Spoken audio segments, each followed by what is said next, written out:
All right. Good Wednesday morning to everybody. Welcome, Coco. Welcome. Everyone here is graciously welcomed to the 22nd year of sharing the legacy of the Entrepreneurship Lecture Series made possible by our cherished founder, Mr. Bernie W. Simpkins. My name is Dr. Nicole DiCaro, and I serve on the faculty here at Eastern Florida State College, and I'm the Entrepreneurship Coordinator as well. The presentation in store for you today is amazing and may be one of the most memorable. You will not be disappointed that you are here, and I look forward to your reactions when it's over.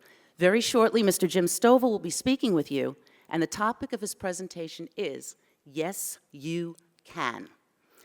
You means anyone, regardless of age, income, education, life experience. This remarkable gentleman will share with us the challenges that he chose to use as stepping stones that propelled him to do great things, not just for some people, but for an entire nation. Yes. Before we listen to Mr. Stovall, however, please show your love for the founder of the Bernard W. Simpkins Entrepreneurship Series and former chair of the Eastern Florida State College Foundation, Mr. Bernie W. Simpkins.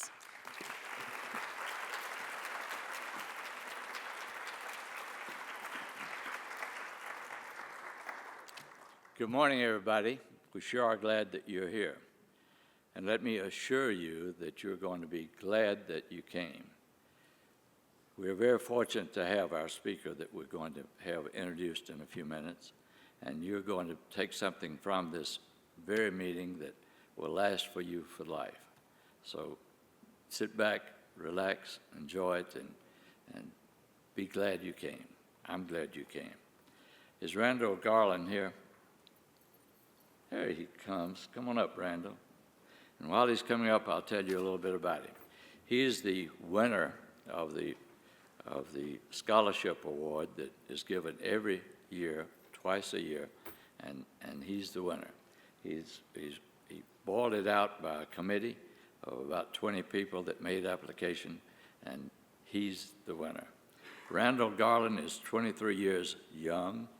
He is currently enrolled at Eastern Florida State College and will be receiving his AA degree at the conclusion of this spring semester. 2 years ago, he co-founded a business with his closest friend of 10 years. This company was Action Centered Entertainment, LLC, which makes board games. His love of creating things that make people smile can be traced back to his parents, who instilled in him from a young age that a home without laughter is not a home at all. He hopes to continue to make people smile with his creations, and with his degree, he is pursuing clinical psychology at Eastern Florida State College. Congratulations, Garland. Thank you, sir.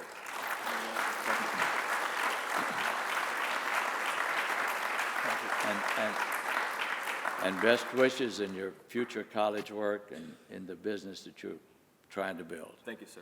I appreciate it. That's the beginning of entrepreneurship. Yes, sir. And here's your $1,000 check. Thank you very much, sir. As winner of that. Thank you, sir. Thank you.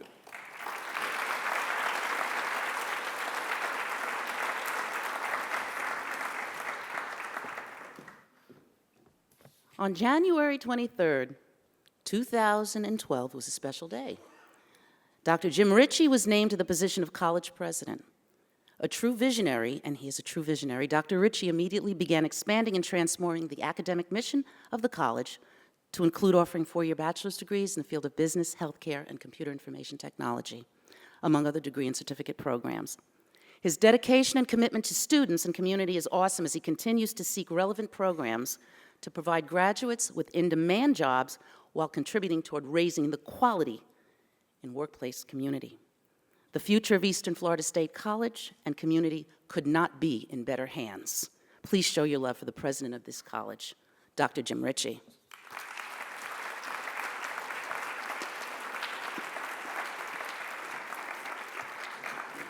Good morning, everyone.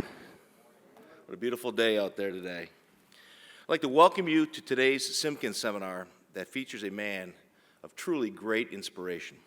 His name is Mr. Jim Stovall. Now, Jim lost his sight at a young age, but refused to allow the disability to hold him back. Instead, he soared to remarkable heights as an internationally known businessman, humanitarian, and author. Jim's many accomplishments have led Forbes magazine to call him one of the most extraordinary men of our era. He's been a national champion weightlifter, president of the Narrative Television Network, and author of the best-selling book, The Ultimate Gift, which, as you know, was also made into a major movie. The President's Committee on Equal Opportunity has selected Jim Entrepreneur of the Year, and he was chosen as the International Humanitarian of the Year, joining former President Jimmy Carter, former First Lady Nancy Reagan, and Mother Teresa as a recipient of that honor. Well, listening to Jim is an opportunity to hear from someone who has broken down every barrier in his life and achieved success at every turn. It's a story of courage and inspiration that can help you reach your goals, especially as you strive to overcome the challenges that we all face in our lives. That's what makes Jim's presentation titled, Yes You Can, so valuable. Now, Jim would not be joining us this morning if not for the man for whom the lecture series is named, Mr. Bernie Simpkins. Now, Bernie is a highly successful businessman who set up an endowment in 2001 to create this lecture series. Since then, some of the nation's top businessmen and women have come to the college to tell their stories of success to students. I want to thank Bernie for his continued efforts on behalf of the college, and Jim for taking the time to share his message. This time, let's see a brief video on Jim Stovall. If you're standing here now, it means that not only have you succeeded in receiving all of my gifts, but have done so beyond the boundaries that I have set. Wow. Wow, yourself. Well, have you told Mr. Billionaire Boyfriend about your Haiti plans? There's this clinic in Haiti. Stevens, so sorry to interrupt. Really sorry, Lex. I got it. Whenever you have a sec.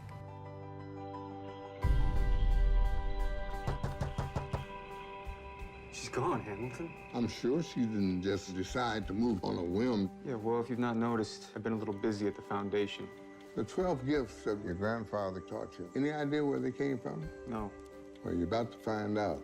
He kept the journal from the time he was 15. Maybe you can find something from his past to help you here in the present. September 3rd, 1941. Someday, I swear to heaven. I'm gonna be a billionaire. What are you doing? Every day, I make a list of 10 things that I'm grateful to God for. I'll be grateful someday.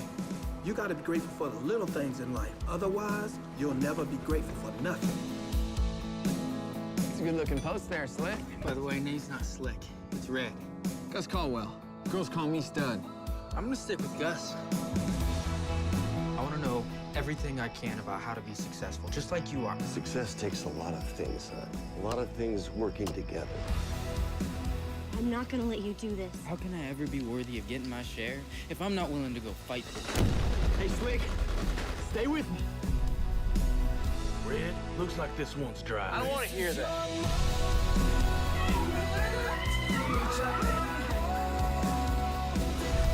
Why ain't this ranch your son? I want this land. Not everything is about money, Red. Everything's about money. I traded everything that was important to me. It's not too late, Red. What if it is, Hamilton?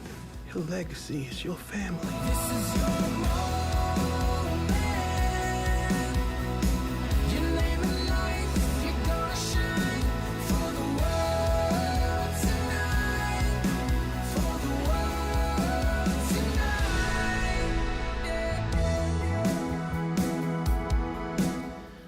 Ladies and gentlemen, it is my distinct privilege and honor to introduce to you Mr. Jim Stovall.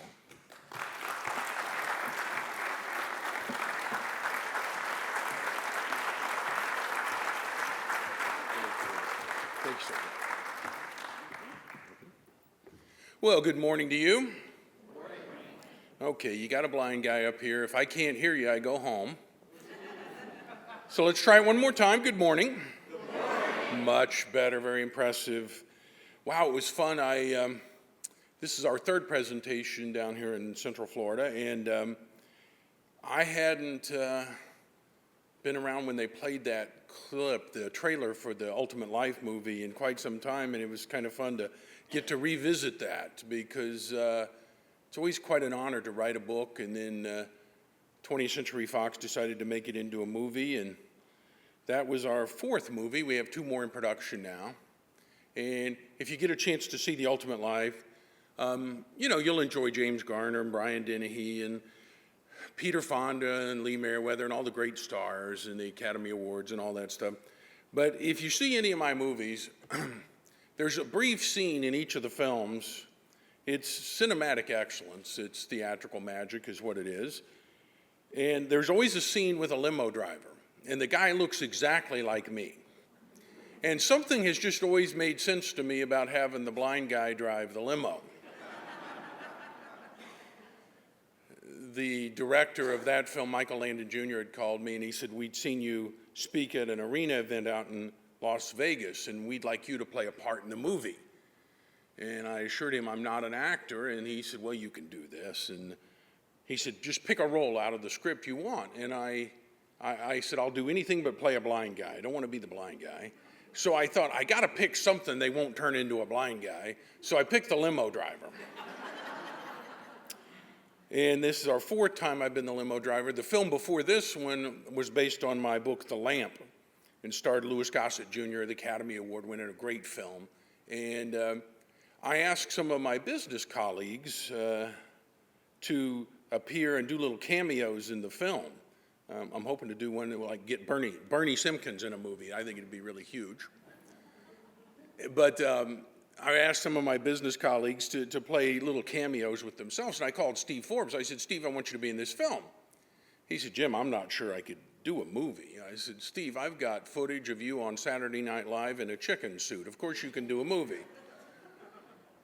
Well, he agreed to do it, and there's a little scene we shot in the Forbes building in New York. Well, it calls for me, the limo driver, to let our star, Jason London, out in front of the Forbes building. Well, it looks like I'm driving the car across Manhattan Island. You'll be happy to know I really didn't, and no one was killed or seriously injured during the process. Well, all that happens, they have a double, and he pulls up the limo, and he jumps out, I jump in, and I say my line to Jason. Jason says something to me, and I say some line, and I get out, and then the double drives away into traffic. So it's a really simple thing. Well, at the appointed hour, I got my lines right, and the director said cut, and I got out, and my double got in, and all he's got to do is drive out into traffic, and the director says action, and he pulls out into traffic and hits a cab. The man wrecks my limousine in front of the Forbes building in New York, and I turned to my partner and the director of that film, Tracy Trost, and I said, Trace, how much worse than that could I have really done? But hopefully you'll get to see that film as well someday, and you will indeed find out that Steve Forbes has absolutely no talent as an actor. I want to thank Mr. Simpkins for inviting me to be here. You know, I speak at, probably 50 arena events and conventions each year across the country, maybe more. And sometimes you're invited in by somebody you just really connect with. It happens a few times a year, and that happened when I met Bernie Simpkins. I feel like I met a friend that I've known a long time, and it's an honor to be here and be a part of his lecture series in the facility he built, and I want to thank him and his daughter Jill, who was there last night and graced us with her presence here again today. Scotty for getting us around from here to there and doing all the things he does. I want to thank your administration and staff, faculty and students, and just everybody here who took the time to be a part of what we got going here today. And I fully intend to make it a transitional time for us all, and you will have not passed this way in vain. Each and every time I stand up in front of an audience like this, somewhere in the world, to share for a few minutes about some things I believe to be important, every time I do this, I'm always reminded of a time in my life when this was not possible. It was 25 years ago. That morning I woke up, I instantly realized I had lost the remainder of my sight, and I knew right then I would live the rest of my life as a blind person. And the thoughts and the doubts and the fears that came over me that morning a quarter of a century ago would be impossible to describe to you. I was 29 years old. I had never even met a blind person, and I didn't have a clue what I was going to do with the rest of my life. And the only plan I could come up with that morning involved moving into this little 9 by 12 foot room in the back of my house. And in my little room there, I gathered my radio and my telephone and my tape recorder, and that was my whole world 25 years ago. The thought of traveling millions of miles and speaking to millions of people in arena events, the thought of writing 30 books and having 4 of them made into movies with several others in production, the thought of running a television network with over 1,000 stations, the thought of writing a weekly syndicated column read by 4 million people on 3 continents each week, and the thought of even being here with you today was as foreign to me as going to the moon. I couldn't imagine it. So I sat in my little 9 by 12 foot self-imposed prison day after day after day, getting more and more depressed and more discouraged, and I'm quite certain I would still be there this morning except for one thing, and that is the fact that I literally ached for people like you to come and talk to. So I want you to know how much you have honored me by being here and giving me a chance to share a few thoughts that I hope will be beneficial to you. We've been doing a lot of these big arena events. You're on a 40-foot stage, 80 feet across, 12-foot drop in the beginning, right at there, and they always have you wired down so you can't move too far because you're on this big screen and people are watching you in the back of the arena on the screen, and so you can't get too far out of bounds. Well, today I'm not wired up to anything. I always like to warn the audience because sometimes I get to wandering around, and on a bad day I can wipe out 2 or 3 rows here. So at least you people down front, you want to pay really close attention. This may get more exciting than you had imagined. I have it on good authority from a noted theologian that if you die and appear in heaven at the pearly gates and you encounter St. Peter there, and he said, "How did you get here?" If you tell him you got run over by a blind Olympic weightlifter, I'm not 100% sure you get in. So please do be cautious today. When you live your life like I do as a blind person, and some of the most talented and gifted people in our field of business and movies and television and publishing, some of the best people are willing to dedicate their lives, and in my case, they dedicate their eyes, to making it possible for you to do what you do. You take every opportunity, including ones like this, to simply say thank you. I have the greatest team that travels with me to all the events across the country and around the world. But a couple times a year, I have the really special privilege that the schedules work out so my wife, Crystal, could join us. And she's with me here today and for the 3 events we've been doing down here. And it's really been a pleasure and a joy to have her with me. I met her when we were in college. And I was starting to lose my sight, and I couldn't read anymore. So the university hired students to read textbooks to me. Well, Crystal was one of those students. Well, shortly after I met Crystal, I went to the administration of the university and I said, "Look, we won't need anybody else. She'll be all we need at this point." And so we took all the same classes for the next 3 years of college, and we got combination degrees in psychology and sociology. And she was a great reader, a great help to me getting through the academics. And when it came time to graduate, Crystal graduated first in our class, and I graduated second. Now that's always bothered me. Competitive guy like me. But over the last few years, I've been developing a theory. See, I'm not sure she read me that whole textbook. I have no proof of that, but it certainly makes me feel better.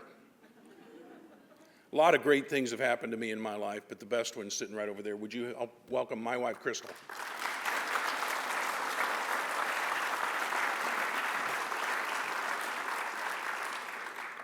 Every time I give a speech, I always remember the first speech I gave after losing my sight. It's one of those experiences we all have that kind of keep us humble.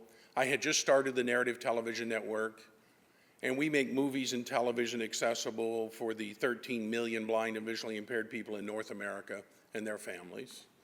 And we do this by adding an extra soundtrack to TV shows and movies, and it's available on your broadcast TV. You can get it in your home right now. There's a button on your television called Second Audio Program or Languages or whatever your particular model is, and you push the button, and you can hear the soundtracks that we create that go along with the TV shows and movies. Most of primetime major programming is available now, and it's free of charge. And I'm very proud of the service and our network partners that have made this possible and opened the world of movies and television and educational programming for blind and visually impaired kids going to school. And I had just started that company, and we were growing very, very quickly, and things were great. And then as an entrepreneur, something happens to those of us in business. No matter how well things are going, sooner or later, one day you wake up and you realize, I don't have a clue what I'm doing here. Now, if it hasn't yet occurred to you, you don't have a clue what you're doing here, it may have occurred to the people around you, you don't have a clue what you're doing here. Well, one day I woke up and I realized, there's probably no one in North America less qualified to run a television network than me. Well, that really bothered me. So I decided I'm going to hire a consultant. This should be avoided whenever possible, but I didn't know that. In fact, I was so paranoid, I hired 2 consultants. I went out to Los Angeles and I hired 2 entertainment industry business consultants. Now, this was in the late 80s. You could tell these guys were entertainment industry business consultants because they had both the briefcase and the ponytail. Very important in our business. You got to have the briefcase and the ponytail. And I paid these guys an inordinate amount of money to come to our studios and offices there in Tulsa, Oklahoma, which you do know is the entertainment capital of the world. And I paid them to come and tell us how to run this network we were already running quite successfully. Well, they wandered around the studios and the offices for several days and pretty much annoyed everybody in the building. And then they came into my office for the report. Consultants are big on the report. And they said, Jim, you're new to the television industry, but as the founder and president of this network and as the host of some of our on-air programming, it's expected of you, Jim, it's incumbent upon you to get out and meet all of our station managers across the country. Well, we have over 1,000 of them. And as I told you, I was just a little ways out of that 9 by 12 foot room. I could kind of stumble out of my house in the morning, fall into the back of a limo, ride to the office, and stumble around there all day and reverse the process in the evening. But when they told me they wanted me to go to 1,000 different towns and cities and meet these station managers, I said, guys, that isn't going to happen. You're getting paid way too much money. You're annoying everybody. Come up with an alternative. So a couple days later, they came back and they said, Jim, we have a plan B. I said, tell me about this plan B. And they said, Jim, based on your experience as an Olympic weightlifter and based on your success in business, Jim, we believe we could book you into arenas and convention centers all across the country as some kind of motivational success business speaker. And then we could invite our station managers in on a regional basis to meet you. And that way, Jim, we will kill 2 birds with 1 stone. Now, I never was totally sure why these guys from LA like to kill birds with stones, but apparently it's a really big thing out there. In fact, the next time you're ever over on the left coast, remember, the more birds you can kill with the fewer stones, the better they like it. Well, that's when I asked the question that gets us all in trouble here in the new millennium. I said, when would I have to start? Because I suspect my schedule's a lot like yours in that I don't know what I'm doing this morning after this program. So when they told me, Jim, they booked these big arena events at least 6 months in advance, you wouldn't have to do anything for 6 months. Well, I'll agree to anything 6 months from now. It doesn't matter what it is. In fact, if you're getting up a group to swim the English Channel or climb Mount Everest in the fall or something, go ahead and just sign me up today. I'll agree to anything 6 months from now. It doesn't matter what it is. I said, fine, I'll do it. Get out of here, leave me alone. Well, what seemed like a few days, certainly no more than a few weeks later, they come back down the hall to my office and they said, Jim, it's time to go. Like one of those bad prison death row movies, you know. Blind man walking. They said, Jim, it's time to go. I said, go where? And they said, it's time for you to make one of those speeches you promised us you'd make. I said, you clowns told me I had 6 months. They said, Jim, trust us, it's been a full 6 months. You see, they always lie to the blind guy. And they think they get away with it, and they do get away with it. I just like to let them know that I know they get away with it. I said, okay, where are we going? They said, Jim, we have booked you into the Anaheim Coliseum where you will be the motivational speaker for 14,000 state government workers. That's what I thought. Now, if anybody here works for the state government or knows anybody working for the state government or even discovered anyone doing any work for the state government. You'll excuse my next comments, but I thought being the motivational speaker for the state government workers was something really close to raising the dead, if you know what I mean. So our vice president at the time, Kathy Harper, and I, we got on the plane and we flew out there. And I'm standing backstage in this huge arena, and I'm trying to remember, now was it 12 steps or 13 to the front of that stage? Because that can be really critical at a certain point in time. And I was trying to remember, where were all those potted palm trees? I know you have a few potted plants out here today. If you ever run into the man or woman whose ever idea it was to begin putting potted palm trees in arenas, stages, television studios, right where a blind guy might be working, if you run across the individual that came up with that idea, would you tell them I'd like to speak with them? Because over the last few years, I've had kind of a close personal relationship with some of those potted palm trees. Well, I'm standing backstage and I'm very nervous. It's my first speech after losing my sight. And when you're blind, you become really aware of things around you. You pay really close attention. And I could just tell, standing backstage in that arena, I could just tell or sense that someone had come up and they were standing right next to me. A little too close for comfort. You ever had someone kind of standing in your space, you know what I mean? Well, there was somebody right there. I could just sense they were there, but they weren't making any noise. Now, folks, if we have a chance to meet later today after the program or at some point in the future, you have got to make some noise. If you don't make noise, I won't like you. I may not like you anyway, but if you don't make some noise, we don't have a chance. Well, there was somebody standing right here. So I turned to Kathy and I said, look, I'm really nervous. I got to go out and raise these people from the dead. I forgot where the potted palm trees are, and now I think there's a guy standing here. She said, Jim, I don't know how to tell you this, but there's a gentleman standing right next to you, and he's holding up a note in front of your face for you to read.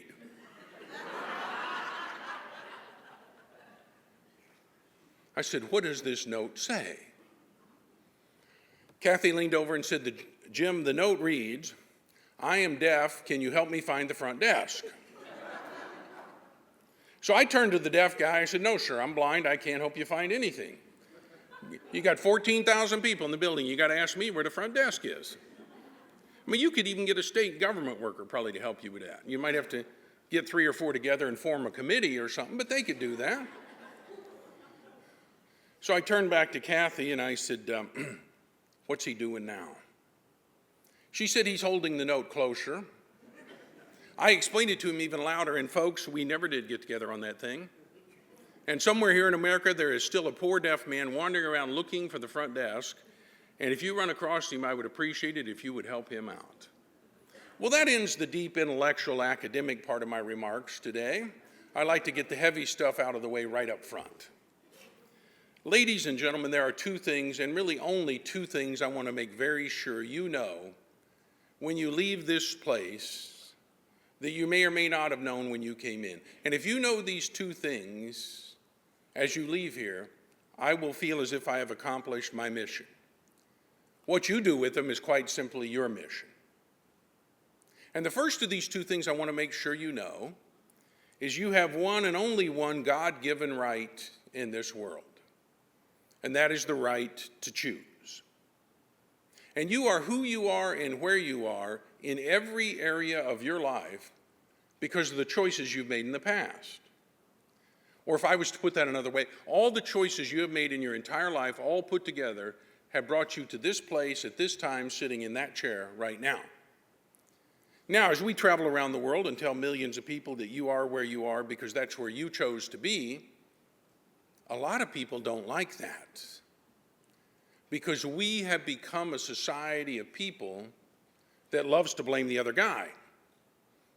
So when I show up and say you are where you are because that's where you chose to be, people will say things to me like, Jim, I know I'm not reaching my goals. I know I'm not pursuing my calling. I know I'm not achieving my destiny, Jim. But if you knew my wife, or if you'd met my husband, you would know why I'm failing. Or my boss is an idiot and the taxes are too high and the weather's too hot. And besides that, Jim, I'm a middle child. Or whatever their lousy excuse is for the way they live their life. If you're not going to succeed, one excuse is about as good as another. But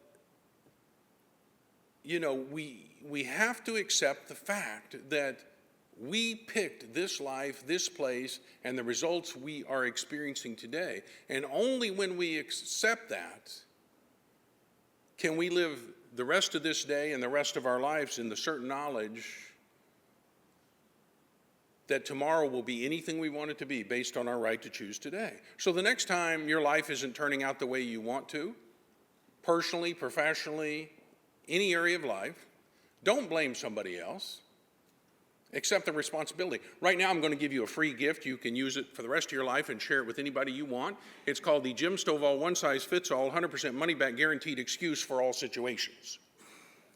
And it works exactly like this. When your life isn't good, personally, professionally, any area of your life, don't blame anybody else. Just whip out the Jim Stovall one-size-fits-all, 100% money-back guaranteed excuse for all situations, and it works just like this. You think about the calling, the dream, the passion for your life, the reason you were put here on the planet. You find the nearest mirror. You look directly into the mirror and you say the magic words. You say, I guess I really didn't want it that bad. Because the God that made heaven and earth and everything you'll ever do and know and have would not have put that dream inside of you if you did not have the capacity to achieve it. So the next time your life isn't turning out the way you want it to, get up off your blessed assurance and change the channel. It's all about you. You have the right to choose. It's just that simple. I was traveling on a plane not long ago. It's the way I generally like to fly. I'm sorry, you got to slip one like that in every once in a while just to make sure you guys didn't leave, you know? I've given some of my best material to an empty arena, just 9 guys out there sweeping up. Doesn't bother me, I just like to know. Well, as was mentioned in the introduction, I was an Olympic weightlifting champion, and I bring that up at this point because there was a guy sitting next to me on the plane that day, and if they ever add a new event to the Olympics, I would call it the marathon bad attitude. If they ever have that world competition to see who has the worst attitude of any single individual on the planet, this guy sitting next to me on the plane that day, he'll have a gold medal too. He had the worst attitude of any single individual I've ever met. Quite an accomplishment. You just don't wake up one morning and have an attitude as bad as this guy.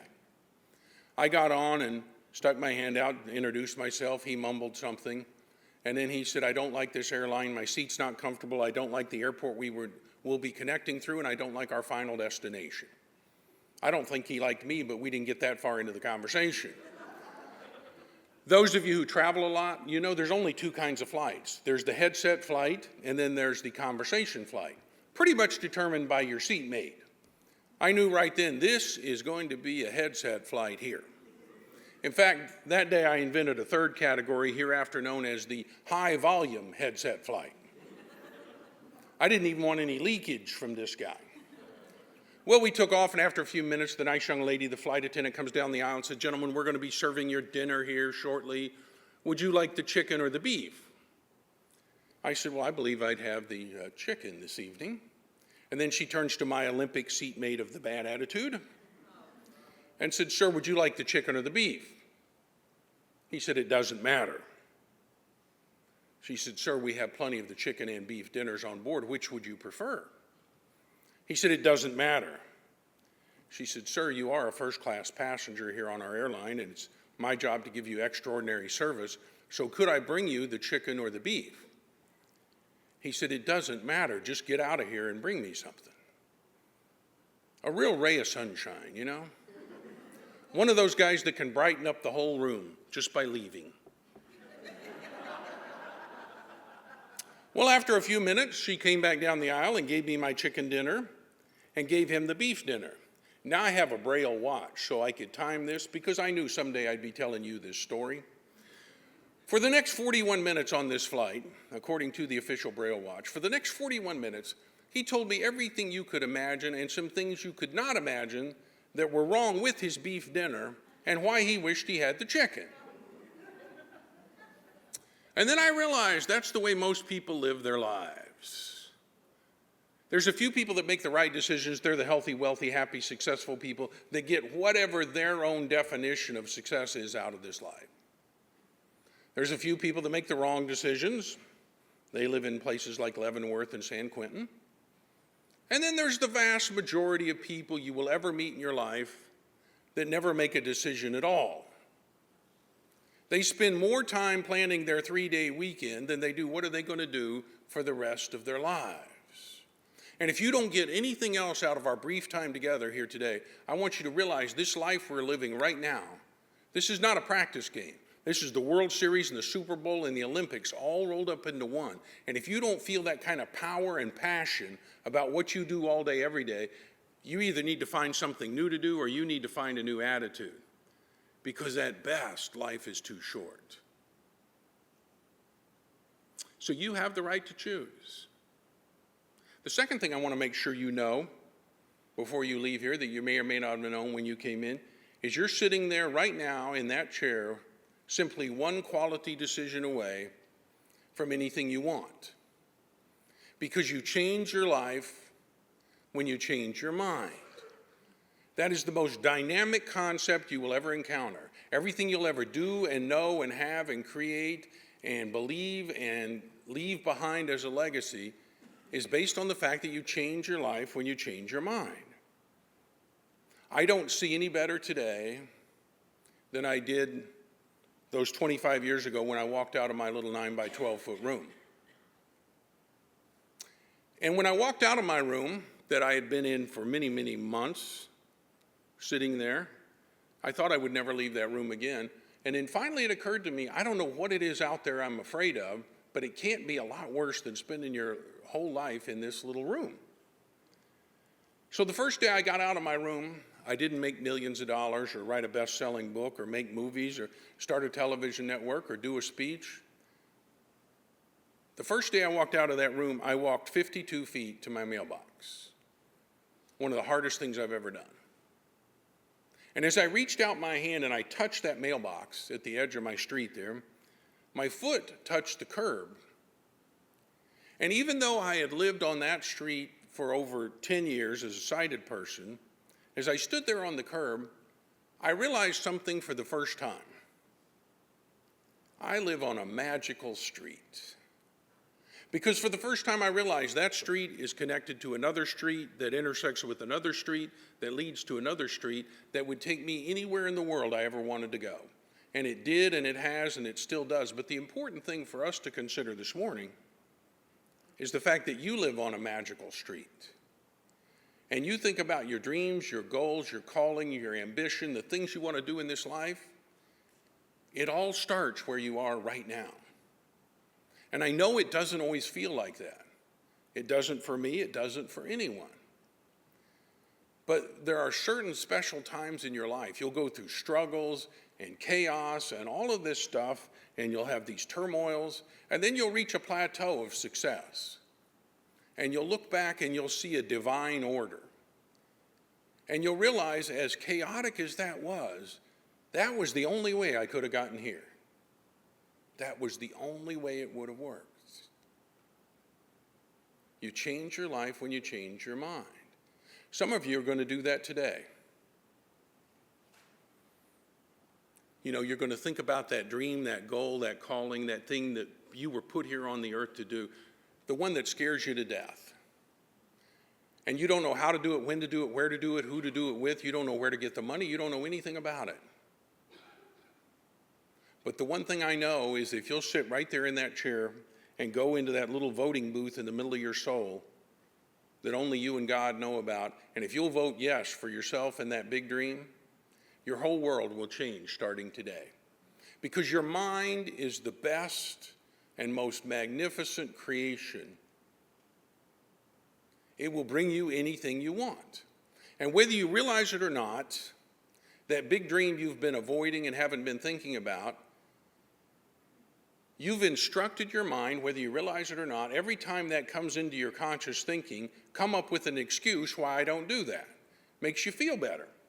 Well, I don't have the money, and I'm too young, or I'm too old, or I don't know how to do this, I don't have any contacts. And you've instructed your mind to come up with excuses. But if you'll sit right there in that chair and say yes to that dream, whether you realize it or not, you have now changed the instructions to your mind. And you've told your mind, quit finding me excuses and find me a way to make that happen. And some of you are going to do that today. You're going to say yes to the big dream. 20 years from now, you'll remember today. You won't remember me or anything I said, but you'll remember that's the day I said yes to the big dream. And it will change today because you'll quit finding excuses and you'll start finding solutions. And you'll change the world. Now, people around the world, they always ask me, Jim, if it's that simple, if all I got to do is exercise my right to choose and make a quality decision and change my life by changing my mind, why do so many people fail? Well, it's what I call the spider monkey syndrome. The spider monkey syndrome. Now, this is the deep academic part of my remarks today. So if someone around you looks a little slow, you may need to help them through this. And if everybody's looking at you, never mind. Spider monkeys are little tiny primates. They're about 6 inches tall, and they look more like human beings than any other monkeys. And spider monkeys live in the tallest trees in the most dense jungle in the Amazon basin in South America. And for years, they tried to capture the spider monkeys. They wanted to ship them back to America and sell them to us as pets. That's our reputation around the world if you've traveled internationally. They don't always love us all the time, but they love our money, and they figure if you can capture it and ship it, the Americans will buy it. So for years, they tried to capture the spider monkeys. First, they tried to shoot these giant nets up into the forest, into the jungle canopy. But spider monkeys are too small and they're too fast. They could slip through or run around the nets. So next, they tried to shoot them with these tranquilizer dart guns. But they're too high up in the trees, and there's too many leaves and branches in between, and they were frustrated in every attempt to capture the spider monkeys until a native showed up and told them how to do that. And I'm going to share that with you here this morning. So when you go back to school or back to work or back home and somebody says, "What did you learn from that weird blind guy at that meeting?" You tell them, "I learned how to capture a spider monkey." Now, it may not seem like a big deal to you right now, but if there's an outbreak of these in your neighborhood, you'll be the only one on your block knows how to take care of it. You'll thank me then. And the way you capture a spider monkey is you take one peanut and you put it inside of a clear glass bottle, and you set that bottle at the base of a tree, and you leave. You have now developed the perfect spider monkey trap. And while you're gone, that little spider monkey, he'll look way down there, and he will see that peanut in that bottle. And eventually he'll climb down there, put his little hand in there, grab the peanut, making his fist too large to get out of the bottle, and you have captured a spider monkey. You can come back an hour, a day, or a week later, and he'll be standing there holding on to that peanut that he didn't want in the first place and he can't eat anyway. You could put a bag of peanuts right next to him there, and he'll just stand there holding on to that one peanut.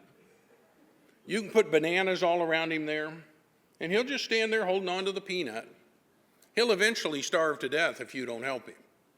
You can have other little spider monkeys around him there playing little spider monkey games. And he'll stand there all alone holding on to that peanut. Because, ladies and gentlemen, after conducting exhaustive research myself, becoming one of the world's leading authorities on the subject of spider monkeys, I've read 2 entire books on the subject, which is pretty much the entire body of knowledge as it relates to the species. Ladies and gentlemen, I believe I can say to you this morning, without fear of contradiction, spider monkeys are stupid. That's right, these are not smart animals. But before we laugh too much at the spider monkeys, we've got to ask ourselves, what is it in our life that we've been holding on to that we didn't want or need that is keeping us from everything we ever wanted in this life? As I travel around the world and get to meet thousands of people, I have 10 million books in print. Every one of them has my phone number and my email address in them. So I hear from countless numbers of people. And as I get to know these people and the challenges they're facing, the one thing I would suggest that more people are involved in that is keeping them from where they want to be and ought to be in this life is they're carrying around a lot of bitterness. They're holding on to something they didn't want in the first place. Guys, it's tough enough to get to the mountaintop on your own, but dragging a whole lot of anger and bitterness and guilt along with you makes it impossible. And hey, I know life isn't fair. Somebody did you wrong, and somebody lied, and somebody cheated, and all that stuff. I get all that. But today's a new day, and let it go. Gandhi said, "You will not be punished for your unforgiveness. You're punished by it."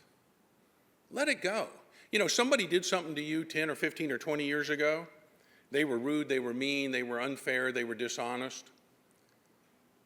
They didn't even let it ruin the rest of their day, and you've let it ruin the rest of your life. Let it go. You change your life when you change your mind. And see, opportunities abound out there. Once you get your mind free, you get your vision in front of you, and you know what you're looking for. The whole world's praying for a great opportunity, and they trip over one about 3 times a week. The only thing you got to do to have a great idea is go through your daily routine, wait for something bad to happen, and ask yourself, how could I have avoided that? The answer to that question is a great idea. And the only thing you got to do to turn that great idea into a great opportunity is ask yourself one more question. How can I help other people avoid that? The world will give you fame and fortune and acclaim and a legacy and everything you ever wanted, whatever that may be. The world will give you everything you want if you'll help them solve their problems.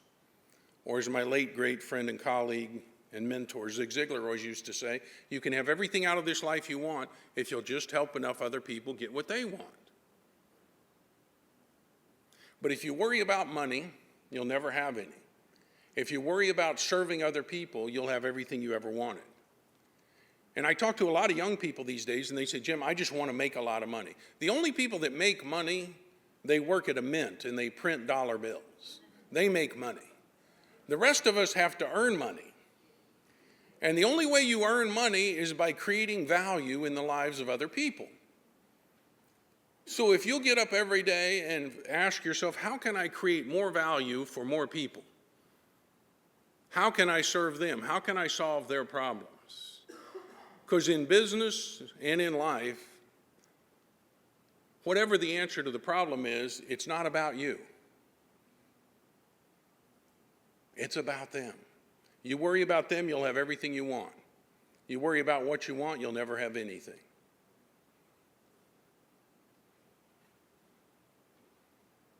And those miraculous, magical days happen all the time.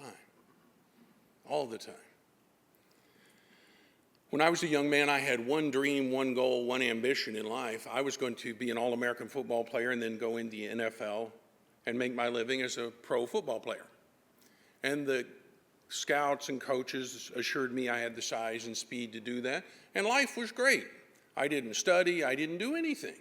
I was just going to be an NFL football player. And then one year during a routine physical, to go play another season of football.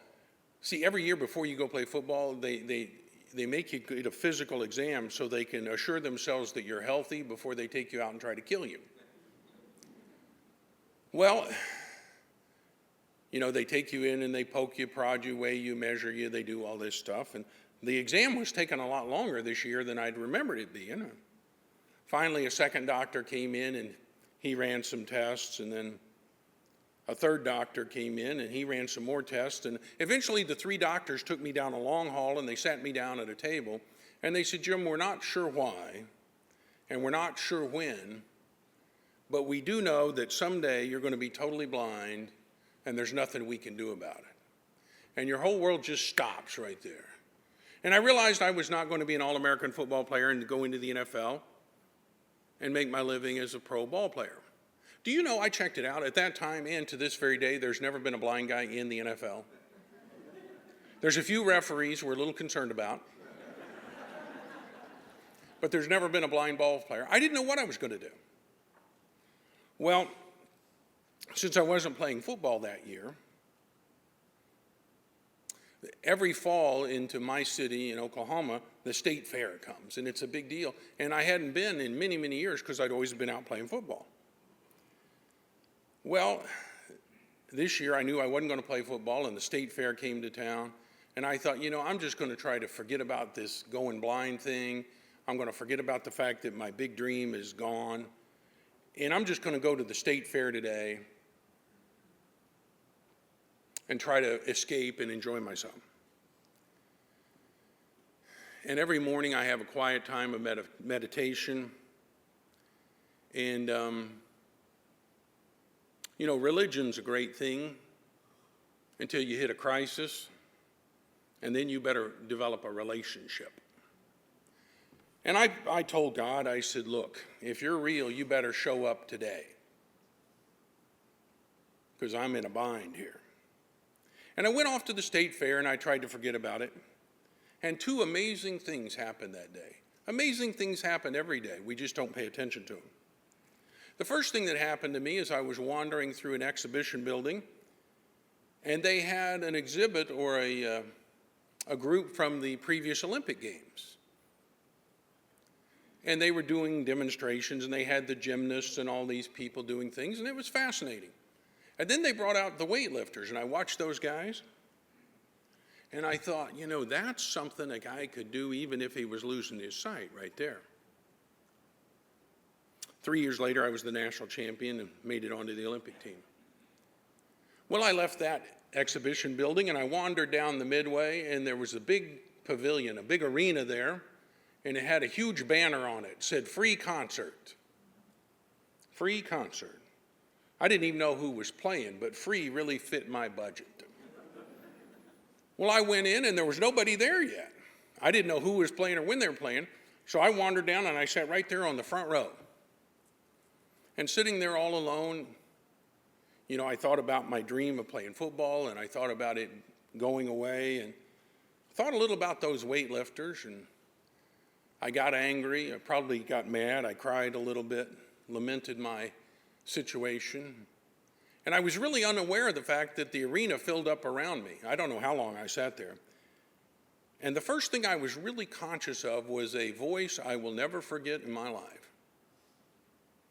Because I was just sitting there and I was just wondering, what's it going to be like to be blind, and could I really ever do anything? Could a blind person make a difference?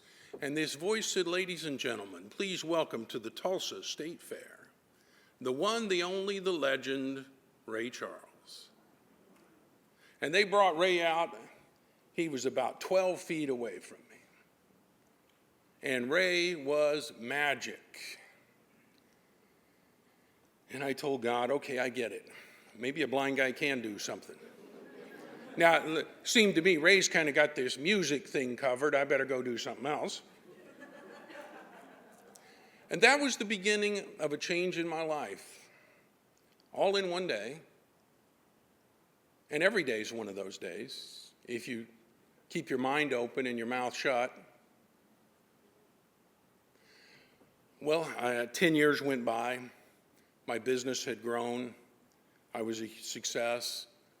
I was speaking at Madison Square Garden for a group of 17,000 international business people. And when I was done, the promoter came off stage and hugged me. He said, that was fabulous. I have another group coming in next week. Can I hold you over? I said, man, I can go as long as you keep writing those checks. We're good to go here. He said, I want you to be here next week. He said, do you want to stay in New York? You want to go back to Tulsa and then come back? I said, hey, I've got some TV business to do here in New York. I'll stay here this week. Well, he said, since you're going to be here, I have another act I booked over at Carnegie Hall. You want to go? And I was trying to think of a polite way to tell this man that was paying me a ridiculous amount of money to make a speech that I'm still nervous. I'm not comfortable as a blind person getting out in New York on my own, and I really didn't want to go to his concert.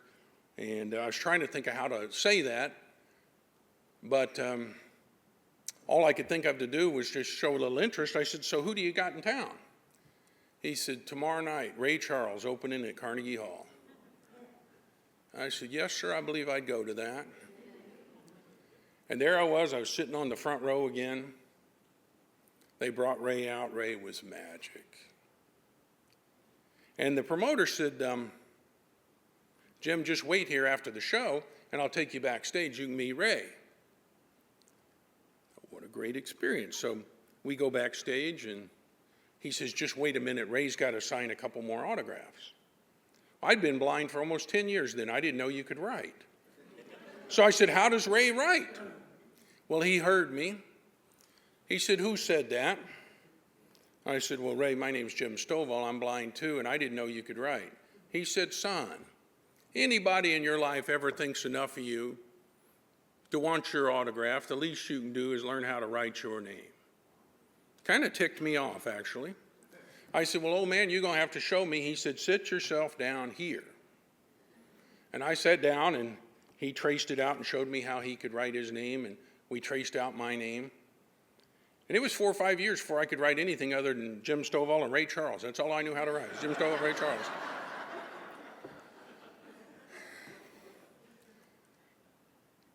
And the people in my office tell me we just passed a milestone. At this point in my life, I've now autographed over 1 million books, and I still get requests. Thank you.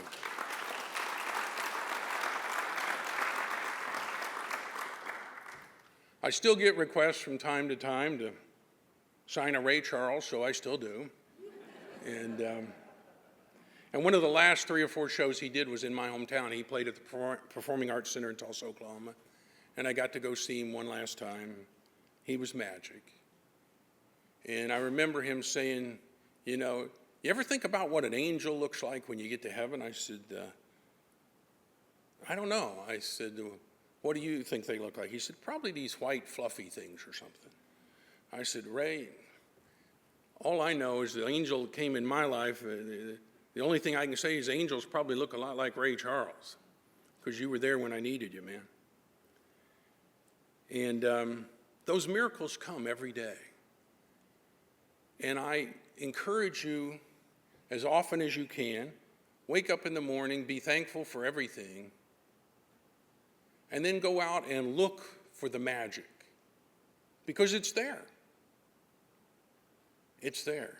Look for the magic. When I was a little kid, I'm my parents' 3rd child. The first 2 passed away. I had a brother that had a lung disorder, and my sister had leukemia. And those of you who've seen the Ultimate Gift movie and the part I wrote for Abigail Breslin, the little girl dying of leukemia, that was not a fiction. That was my sister I wrote about. And because my parents were taking my sister all around the country to get medical attention and do all those things, I had to spend a lot of time with my grandparents. And I guess I had a bad attitude. I don't know. I was just a little kid, and I was away from my dog and my friends and my toys and everything. And so my grandmother said I would complain a lot. But I remember she came in one day and she said, now, we don't complain here in this house until you filled out your golden list. Once you fill out your golden list, you can complain all you want. And I said, what's a golden list? She said, you got to write down 10 things you're thankful for. She said, you write down 10 things you're thankful for, and you can complain all you want. Well, that's been over 50 years since she told me that. I still do it every day. And I defy you to write down 10 things you're thankful for and go out and try to have a bad day. It's just impossible. Well, for the last 20 years or so, I've been traveling the country on a torturous thing they politely call a book tour. Now, if you haven't already made this mistake in your life, don't ever write a book. You see, you think you did all the work when you wrote the book, but then they try to send you out on this tour, and they try to kill you is what they try to do. See, I have figured these publishers out. They got more people that want to write books than they have slots for authors. And they figure if they'll send some of them out on the book tour, they'll get lost and never come back. And that's what happens. And you go to town after city after city, and they got a little guy picks you up at the airport, and he rushes you around town, and you do 3 radio interviews, 2 TV interviews, a print, do a speech, 2 book signings, and he puts you back on a plane, and that night, and the next day you're at the next place, and day after day after day, and after a while you don't even know where you are. And you do all these shows, like Good Morning Buffalo, Wake Up Cleveland, Go to Bed Omaha. I've been to all these shows. And after a while, you realize you meet hundreds and hundreds of reporters, and there's only 7 questions they ever ask you. I honestly don't know what people do in journalism school. I think the first day you come to TV journalism school, they give you the sheet with the 7 questions, and they tell you whatever happens, ask everybody those questions. And then I think they spend the rest of their time on makeup and blow dry is what they do there. So we got the state government workers and now the media. I like to have a balanced program. Well, one question I've been asked more than any other is, Jim, out of all the people you've worked with, the movie stars, the politicians, the millionaires, the billionaires, who has impacted your life the most? And there is one guy that's impacted me more than anyone else, and I want to introduce you to him briefly as I close. When I was a teenager, 17, 18 years old, as I told you, I had a plan for my life. I was going to be a professional football player. And then when I was 17 years old, I knew everything. Now, those of you who have younger siblings or some of you who have kids or grandkids, you may be experiencing this phenomenon. I knew everything. I wasn't always right, but I was never in doubt. Someday I'm going to write another book called Stuff I Learned After I Already Knew Everything. That's going to be about a 3-volume set. Well, I thought I was going to be a professional football player. Then they told me I wasn't. I didn't know what I was going to do. So I went back to my hometown, Tulsa, Oklahoma, and I enrolled in a local college. And near where I went to college, there is a school for blind kids. And I don't know whether I was trying to make a bargain with God or help out or learn more about what it was going to be like to be blind myself. But I went over to this school for blind kids and I met with the principal. And I said, look, I have no background, no training, no experience in teaching blind kids, but I'd like to teach here. Well, you can imagine how excited they were to see me. Oh yeah, here's the guy we've been looking for. Let's get him on the faculty immediately. But she was very kind. She said, Jim, if you really do want to do this, we have a kid you can work with one-on-one. I said, well, I was kind of thinking of having my own class, actually. She said, Jim, you either work with this one kid or you get out of here. I've determined over the years, when you don't have any choice, it's not that hard to make a decision. Would you like A or A? I said, great. What do I teach this kid? And she said, Jim, that's just it. Christopher is 4 years old. He's totally blind. He has a lot of other physical problems. And we have determined that he's never going to grow or learn or advance or develop any more than he already has. So all we want you to do, Jim, is keep Christopher quiet and keep him out of the way so the other kids can learn their lessons, because Christopher's never going to develop any more than he already has. Ladies and gentlemen, don't you dare ever forget that we always live up to the expectations that we have of ourselves, or those expectations that we allow other people to place upon us. And I hate to be the one to come to this beautiful facility at your college here and give you the bad news. Life is not fair. It's great, it's grand, it's wonderful, and it's the only game in town, but life is not fair. And you won't always get what you want or need or earn, but you will forevermore get what you expect. And if your life isn't turning out the way you want it to, if you'll really be honest and examine where you expected to be, you'll find out you're just about there.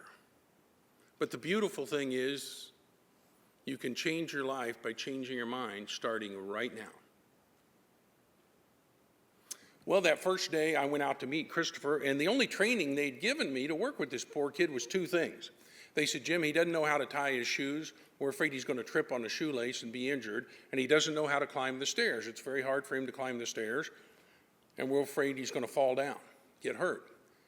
So other than that, just keep his shoes tied, keep him away from the stairs, keep him quiet so everybody else can learn, and that's all we need. Well, that first day I went out to meet Christopher. He was very, very small, much smaller than you would expect a 4-year-old kid to be, and he was indeed totally blind, and he had a lot of other physical problems. And that first day, we sat down, and I said, young man, before I leave here, no matter how many weeks or months or years it takes, you are at least going to learn how to tie your shoes and climb the stairs. And he said, no, I can't. I said, well, yes, you can. And he said, no, I can't. And I said, yes, you can. He said, no, I can't. And if you've ever spent any time with a 4-year-old, you know, they can do this all day long. I had never experienced anything quite like that. Well, we began working every day. We were learning how to tie our shoes and climb the stairs. Meanwhile, I was attending the university. I finally got to the place I couldn't get around on my own anymore. I couldn't read anymore. I thought I was at the end of my rope. I didn't know then what you know right now. I didn't know I could exercise my right to choose and make a quality decision and change my life by changing my mind. I'd have given $1 million that day to know what you know right now, because it's been worth a lot more than that to me in every area of my life. But I didn't know that, so I prepared to do the only thing I did know how to do, which was quit. Ladies and gentlemen, I don't know you. I don't know your names. I don't know where you're from. I don't know all the challenges and obstacles and barriers that are in your life.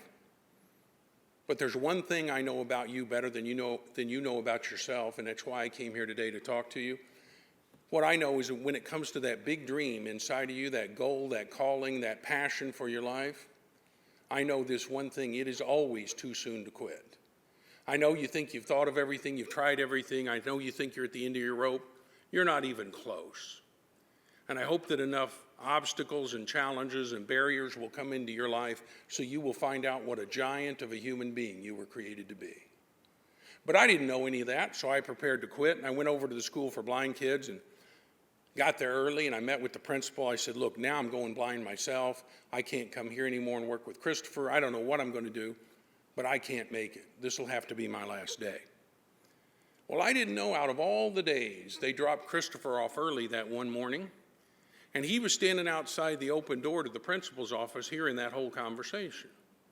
So when I went out to tell him goodbye and tell him I loved him and tell him I hope someday somebody else would show up and spend some time with him, he turned to me and said, yes, you can. And I said, no, I can't. He said, yes, you can. I said, no, I can't. He said, yes, you can. And as I was preparing to explain to this ignorant, uninitiated, obnoxious 4-year-old kid, hey, kid, this is different. This is not like tying your shoes. This is like going to a major university. As I was preparing to explain my own failure to him, it hit me like a ton of bricks.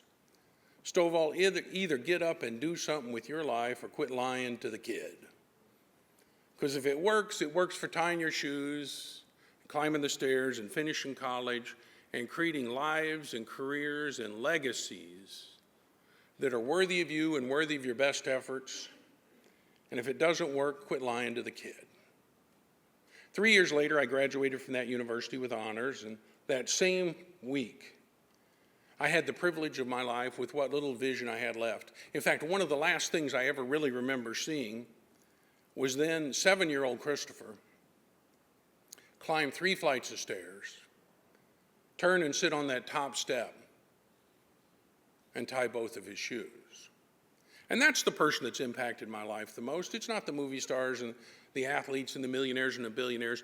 It's a 4-year-old child that came into my life for 3 years to teach me the unadulterated wisdom of the ages, which is quite simply this: when it comes to that big dream inside of you, the answer is never can you, the answer is will you. The dream would not have been put there if you did not have the capacity to achieve it. So the question is not can you, the question is will you. And if it was just you, I wouldn't worry so much about it. But somehow in the process of losing my sight, I got a vision of who I could be. Sight's a precious gift. It tells you what's around you and what's going on.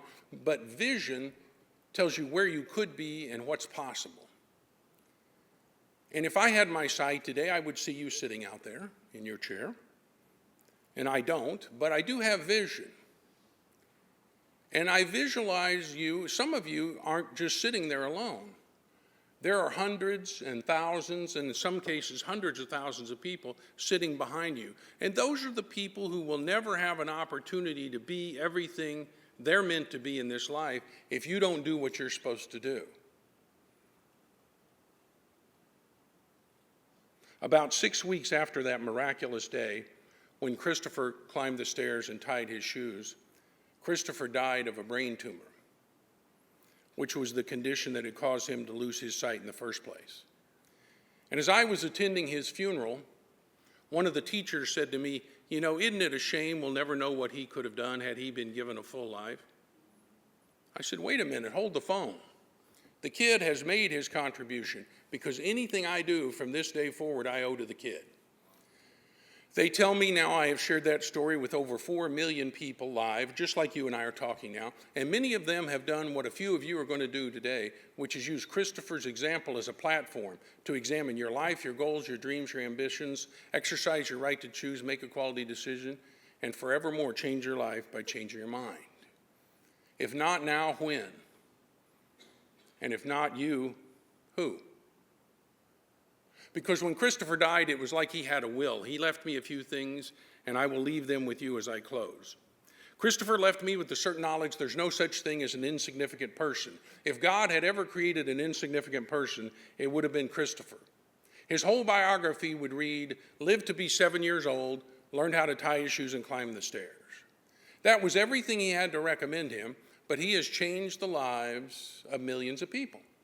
Christopher left me with the certain knowledge there's no such thing as an insignificant relationship. They're all critical, they're all important. You know, there are people in your world, your friends, your colleagues, fellow students, faculty members, neighbors, family members. Some of them, they're at the end of their rope. They're trying to decide whether or not their dreams can come true. And in the final analysis, they won't do what I talk about or write about or even make movies about. They'll do what you do. And when you really understand that interconnectivity, the way we're all put together in this world, you'll understand that you don't have the right for one day or even one moment to be anything less than the best you can be. And you'll understand that mediocrity is the most selfish pursuit of any human being. Christopher left me with the certain knowledge there's no such thing as an insignificant day. There is no such thing as an insignificant day. You take it from a guy who thought he would spend the rest of his days, including this one, in a 9 by 12 foot room. It's just a joy to be here. And finally, Christopher left me with the certain knowledge there's no such thing as an insignificant moment. Because every moment of every day of the rest of your life, including this one right now, holds within it your key to greatness. Regardless of what's happened to you in the past, regardless of where you've been, regardless of who did what, every moment holds within it your key to greatness, which is your ability to sit right there, exercise your right to choose, make a quality decision, and forevermore change your life by changing your mind. Don't miss this opportunity to do that.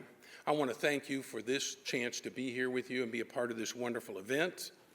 I want to thank again Mr. Simpkins and all the people involved in the organization and everybody here at the college. Because I remember sitting in my little 9 by 12 foot room on a morning much like this and sitting there broke and scared and in the dark. The most magnificent thing I could have thought about, the most amazing idea I could capture, the most tremendous concept I could conceive was not as special to me as getting to spend this hour with you. So I thank you very much, and as always, I will leave you with this. Hold on to your dreams and stand tall, even when those around you would force you to crawl. Hold on to your dreams as a race you must run, even when reality whispers you'll never be done. And finally, my friends, hold on to your dreams and wait for the miracles to come, because on that miraculous day, your dreams and your reality will merge into one. I love you more than I can say. See you next time. So long. Thank you very much.